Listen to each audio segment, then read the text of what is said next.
오늘 말씀은 전도서 4장 1절에서부터 16절까지입니다. 내가 다시 해 아래에서 행하는 모든 학대를 살펴보았도다. 보라, 학대받는 자들의 눈물이로다. 그들에게 위로자가 없도다. 그들을 학대하는 자들의 손에는 권세가 있으나 그들에게는 위로자가 없도다. 그러므로 나는 아직 살아있는 산자들보다 죽은 지 오랜 죽은 자들을 더 복되다 하였으며 이 둘보다도 아직 출생하지 아니하여 해 아래에서 행하는 악한 일을 보지 못한 자가 더 복되다 하였노라. 내가 또 본즉 사람이 모든 수고와 모든 재주로 말미암아 이웃에게 시기를 받으니 이것도 헛되어 바람을 잡는 것이로다. 우매자는 팔짱을 끼고 있으면서 자기의 몸만 축내는도다. 두 손에 가득하고 수고하며 바람을 잡는 것보다 한 손에만 가득하고 평온함이 더 나으니라. 내가 또 다시 해 아래에서 헛된 것을 보았도다. 어떤 사람은 아들도 없고 형제도 없이 홀로 있으나 그의 모든 수고에는 끝이 없도다. 또 비록 그의 눈은 부유를 족하게 여기지 아니하면서 이르기를 내가 누구를 위하여는 이같이 수고하고 나를 위하여는 행복을 누리지 못하게 하는가 하여도 이것도 헛되어 불행한 노고로다. 두 사람이 한 사람보다 나음은 그들이 수고함으로 좋은 상을 얻을 것임이라. 혹시 그들이 넘어지면 하나가 그 동물을 붙들어 일으키려니와 홀로 있어 넘어지고 붙들어 일으킬 자가 없는 자에게는 화가 있으리라. 또 두 사람이 함께 누우면 따뜻하거니와 한 사람이면 어찌 따뜻하랴. 한 사람이면 패하겠거니와 두 사람이면 맞설 수 있나니 세 겹줄은 쉽게 끊어지지 아니하느니라. 가난하여도 지혜로운 젊은이가 늙고 둔하여 경고를 더 받을 줄 모르는 왕보다 나으니 그는 자기의 나라에서 가난하게 태어났을지라도 감옥에서 나와 왕이 되었음이니라. 내가 본즉 해 아래에서 다니는 인생들이 왕의 다음 자리에 있다가 왕을 대신하여 일어난 젊은이와 함께 있고 그의 치리를 받는 모든 백성들이 무수하였을지라도 후에 오는 자들은 그를 기뻐하지 아니하리니 이것도 헛되어 바람을 잡는 것이로다. 아멘.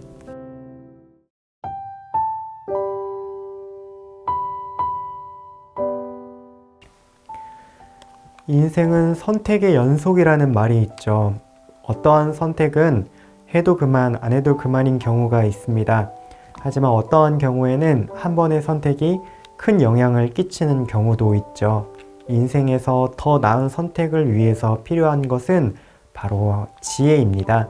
전도자는 하나님의 지혜를 따라 사는 사람은 죄로 물든 세상 속에서 보다 나은 선택을 할 수 있다고 말합니다. 전도자는 어떠한 상황 속에서 어떠한 선택을 하도록 우리를 권면할까요? 첫 번째 상황은 학대에 대한 내용입니다.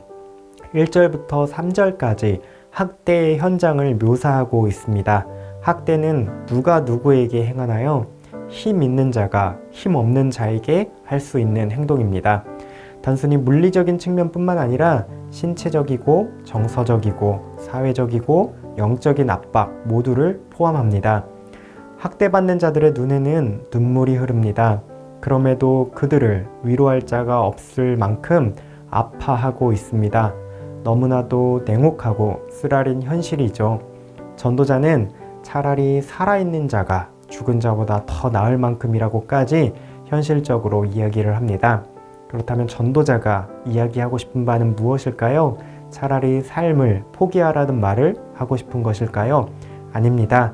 우리가 아무리 옳고 정직한 길을 택한다 하더라도 세상은 계속해서 우리를 속이려 한다는 이 사실을 말하려고 합니다.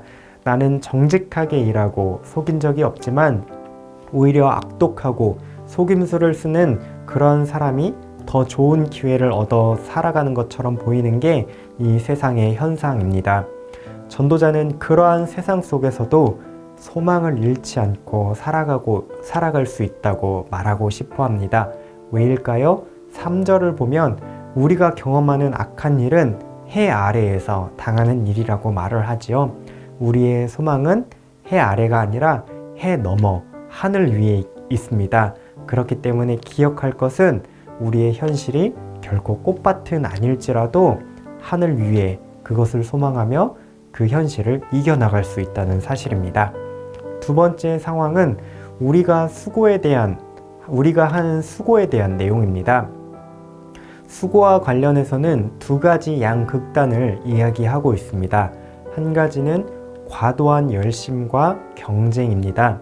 4절 말씀을 세번역 성경으로 보면 온갖 노력과 성취는 바로 사람들끼리 갖는 경쟁심에서 비롯된 것임을 나는 깨달았다. 그러나 이 수고도 헛되고 바람을 잡으려는 것 같다. 이렇게 말합니다. 일하고 노력하고 수고하는 동기는 경쟁심 때문이라고 말하고 있죠. 무언가를 성취하고 얻어내려는 지나친 열심은 타인에게 해가 되는 그런 질투와 경쟁으로 드러날 때가 있습니다.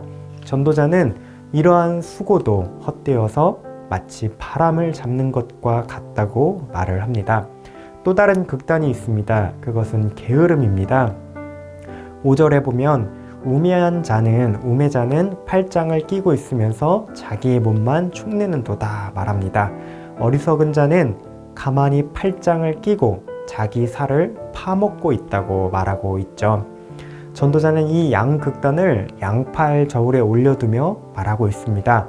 지나친 경쟁과 질투를 부르는 과도한 열심만큼이나 게으르고 나태한 삶이 주는 파괴력은 정확하게 똑같은 무게를 다루고 있습니다. 우리 사회는 이 양극단이 점점 분명하게 드러나고 있습니다. 극단적인 열정, 경쟁이 청년, 청소년들을 절벽에 선 심정으로 몰아가고 있습니다. 반대로 경쟁에서 낙오한 사람들은 길거리로 쫓겨날 수밖에 없는 상황이 되어버리고 말았죠. 이처럼 균형을 잃은 세상, 기울어져 버린 이 세상에서 전도자가 제시하는 더 나은 선택은 무엇일까요? 6절입니다. 두 손에 가득하고 수고하며 바람을 잡는 것보다 한 손에만 가득하고 평온함이 더 나으니라. 양손에 내가 쥐고 싶은 것을 다 가득 쥐려고 경쟁하기보다는 한 손은 비워두라고 말하고 있습니다. 나머지 한 손은 내가 일한 열매를 가족들과 이웃들과 나누면서 평안을 누릴 수 있도록 비워두라는 소리입니다. 세 번째 상황은 가족, 친구, 동료, 공동체에 대한 이야기입니다. 8절을 보면 혼자서 끝없이 수고하는 한 사람이 나오고 있죠. 나름 재물도 쌓고 세상에서 성공도 합니다. 그런데 문제는요, 그것들을 이어갈 아들과 형제가 없습니다. 자신이 얻은 그 세상의 유익을 함께 나눌 수 있는 사람이 없는 상황이죠. 그런데도 만족함 없이 계속해서 더 얻으려고만 하고 있습니다. 전도자는 이것이 해 아래서 헛된 것이라고 말합니다. 즉 인생의 가치는 우리가 홀로 얼마나 수고해서 얼만큼 무언가를 이루어냈는지 그런 것에 달려있지 않다는 뜻입니다. 전도자는 홀로 하는 수고에 대한 대안으로 가족과 공동체에 대해서 이야기를 합니다. 두 사람이 한 사람보다 나은데요. 이 세상은 사실 혼자의 힘만으로는 살아갈 수 없기 때문이죠. 넘어져도 일으켜줄 사람이 필요하고 추울 때 함께 누우면 더 따뜻하기 마련입니다. 싸움도 혼자 하는 것보다는 함께 하는 것이 더 유리하죠. 마치 새끼줄을 꼬을 때 새 가닥으로 단단히 꼬으면은 끊어지지 않는 튼튼한 줄이 되는 것과 같은 모습입니다. 전도자는 우리 인생의 가치는 우리가 얼만큼 구입할 수 있는지 한 사람의 그 부유함에 달려있지 않다고 말합니다. 그것을 누구와 함께 나눌 수 있는지, 하나님 나라와 이웃을 사랑하는 데 사용할 수 있는지 그것이 더 중요하다 말하고 있습니다. 마지막 네 번째 상황은 세대 교체 현상을 다루고 있습니다. 한 나라에 한 왕이 일어나고 또 다음에 다른 세대가 일어나는 현상을 길게 이야기합니다. 어떤 권력자나 왕이 그 시대를 풍미할지언정 결국 그 세대는 지나가기 마련입니다. 다음 세대는 그 세대의 통치자에 의해서 그들의 시대를 또다시 이루어 갑니다. 전도자는 이 모든 시대를 초월하여서 영원한 어떤 업적을 남길 수 있을 것처럼 살아가는 것은 지혜가 아니라고 말합니다. 그럼 어떠한 지혜가 필요할까요? 13절에서 전도자는 말합니다.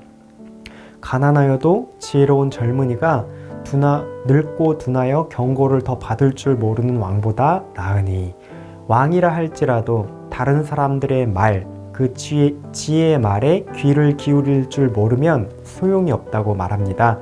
즉 지혜로운 말에 귀를 기울이는 것 그 자체가 지혜라고 합니다. 우리가 사는 이 세대를 잘 살아가는 방법, 전도자는 들을 줄 아는 사람이 되라, 들을 줄 아는 지혜를 가져라 교훈하고 있습니다. 오늘 말씀에서는 4가지 구체적인 삶의 현장을 들여다보고 있습니다. 세상이 우리를 속이는 학대의 현장과 지나치게 경쟁적으로 일하거나 아니면 지나치게 게으른 상황, 혼자만 일하고 부를 쌓아두는 상황, 세대가 교체되는 상황, 이렇게 4가지를 다루고 있습니다. 각각의 상황에 더 나은 선택을 하는 지혜가 필요한데요. 이러한 선택은 하나님을 경외하는 하나님의 백성들이 추구해야 할 삶의 가치관이 무엇인지 바르게 설정해 줍니다. 죄로 물든 세상의 가치보다 하나님의 지혜를 따라서 그분의 나라를 소망하는 그런 하루를 살아가시기를 바랍니다. 함께 기도하시겠습니다. 경쟁과 나태함을 내려놓고 함께 하나님 나라를 위해 수고하고 나누는 삶을 살아가게 하옵소서. 항상 우리의 귀를 열어 지혜를 경청할 수 있는 마음을 주옵소서. 우리가 주어진 삶의 현장에서 더 나은 선택을 하는 하나님의 백성 되시기를 바랍니다.